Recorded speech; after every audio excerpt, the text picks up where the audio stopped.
Кейкі Батыр атындағы 14-ші жалпы білім беретін мектебінің оқушысы Қапез Мирла, жүлделі бірінші орын. Менің шағын отаным атты республикалық зияткерлік байқауының қалалық кезеңінде жүлделі бірінші орынға ие болдым. Енді облыстан жүлделі орын алу үшін мен тағы да дайындалуым керек.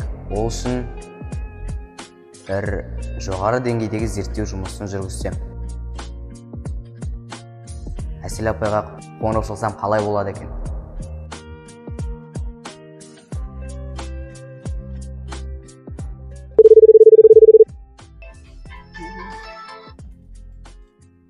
Алло?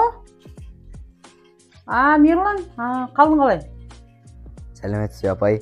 Ертең Қостанайға жобаны қорғауға бейнематериал жинауға Кейкінің өңіріне барсақ. Жақсы, барамыз ақай. Жақсы, рахмет. Онда мен дайындала берейін.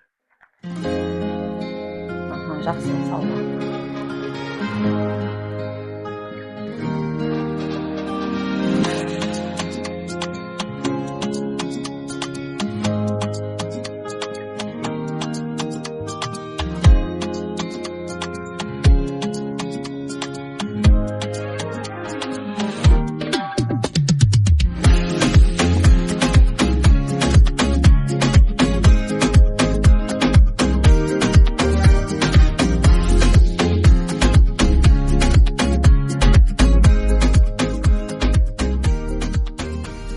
Біз апайымыз екеуміз Арқалық қаласынан Ұлытау облысы Қорғасын ауылына жолға шықтық. Шөптібай Байділдин ағаның сызып берген жол сызбасымен және де жолда кездескен жол серіктерден жол сұрау арқылы Қорғасын ауылына аман есен жеттік.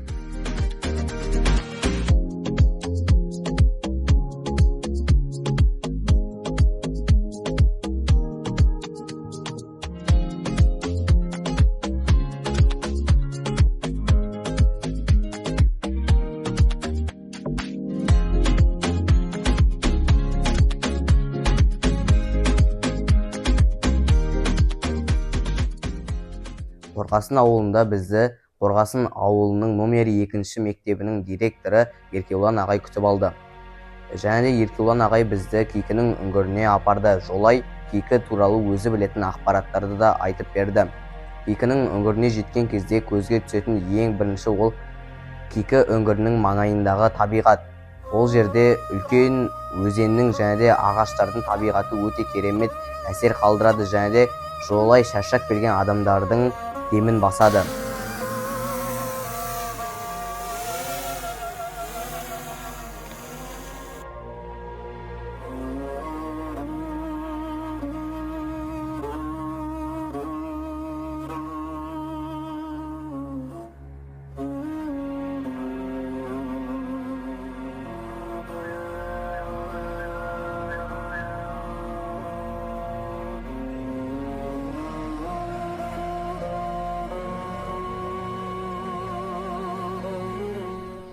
Сәлем достар, мен бүгін Қорғасын ауылының солтүстік беткейінде 10 шақырым жерде орналасқан Кейкінің үңгірін зерттеуге келдім.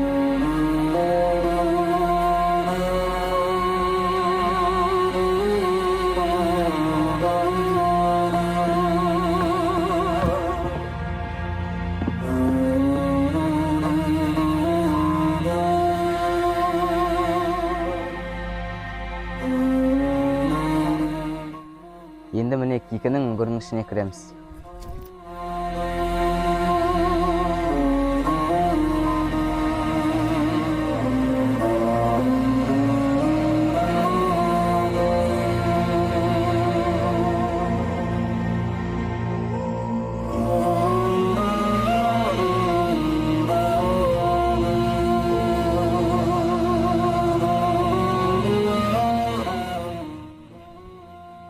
Кейкі Көкенбайұлы мынау жерде отырып демалған. Оның үңгірі өте шағын болғанмен де сырттан қарағанда үңгір екені байқалмайды. Мынау жерден Кейкі Көкенбайұлы Қызылдар әскерін атып түсірген.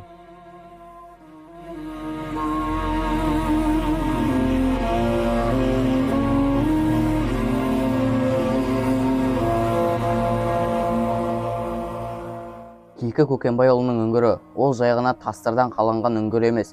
Ол Кикі Көкембайұлының өмірі мен өлімін, батылдығын, батырлығын сипаттайтын, бәріміздің еске салып тұратын тарихи орын.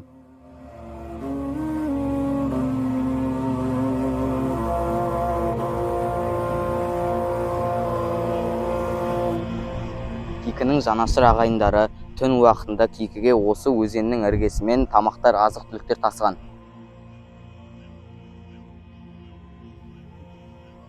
Өздеріңіз көріп тұрғандай, биыл 2025 жылы денсаулығы нашар адамдарға осы Кикінің үңгірін көріп келу үшін түсуге арнайы баспалдақтар жасалынған.